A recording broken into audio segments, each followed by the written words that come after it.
ఇదిగో పెద్దాయనా, నీ డబ్బులు నాకెందుకు, తీసుకో. ఈ డబ్బు నీదా? నాదంటే నాదే.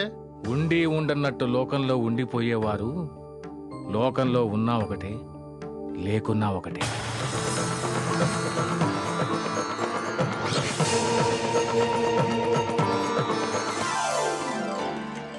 ఉండి ఉండనట్టు లోకంలో ఉండిపోయేవారు ఆ తర్వాత ఏంటి?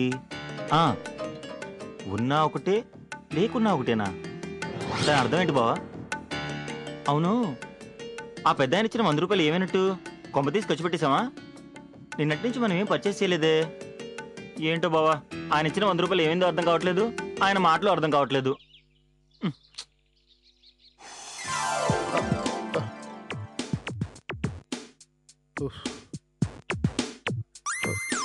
ఇంతకీ నేను ఎటు వెళ్ళాలి?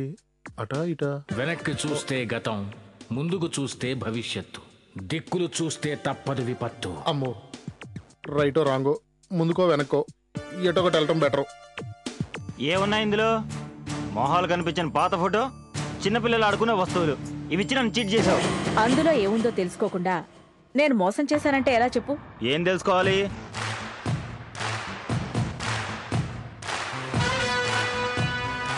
నీ హిస్టరీ. వీటికి నాకు సంబంధం ఏంటి? అది నువ్వే తెలుసుకోవాలి. తెలుసుకొని ఏం చేయాలి? అది తేల్చుకోవాల్సింది కూడా నువ్వే. ఇవి నాకు అనవసరం. నీ గురించి నువ్వు తెలుసుకోవడం కూడా అవసరం కాదా? నా పేరు బిల్లా, నేను అనాథని, నాకు తెలిసింది ఎంతే. నీ పేరు బిల్లా కాదు, బలరామకృష్ణమూర్తి. నువ్వు అనాథవి కూడా కాదు. అంటే నాకు ఎవరైనా ఉన్నారా? ఉండుండొచ్చు. ఎవరు లేరు. నీకెవరూ లేరని ఎందుకు అనుకుంటున్నావు? ఉంటే నేను అనాథని ఎందుకు అవుతాను? అది కూడా నువ్వే తెలుసుకోవాలి. నా పేరు బలరామకృష్ణమూర్తి అని మీకెవరు చెప్పారు? ఆ బాక్స్ ఇచ్చిన వ్యక్తి. ఎవరిచ్చారు? తెలీదు, ఇచ్చి వెళ్లారంతే. నీకెందుకు ఇచ్చారు?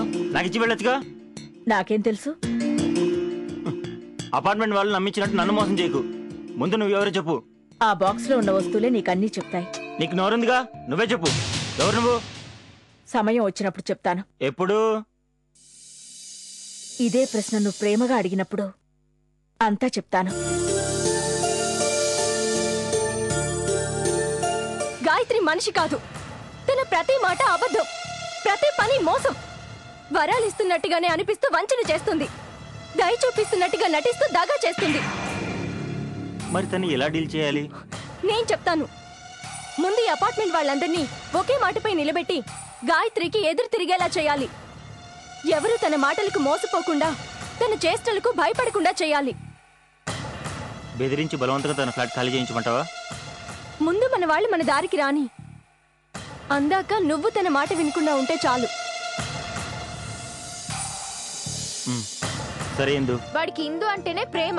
నేను దెయ్యంలా కనిపిస్తున్నానంట, నన్ను చూస్తే చిరాకంట, ఇంకా ఏవేవో అన్నాడు. ఏదో కోపంలో అనుంటాడు.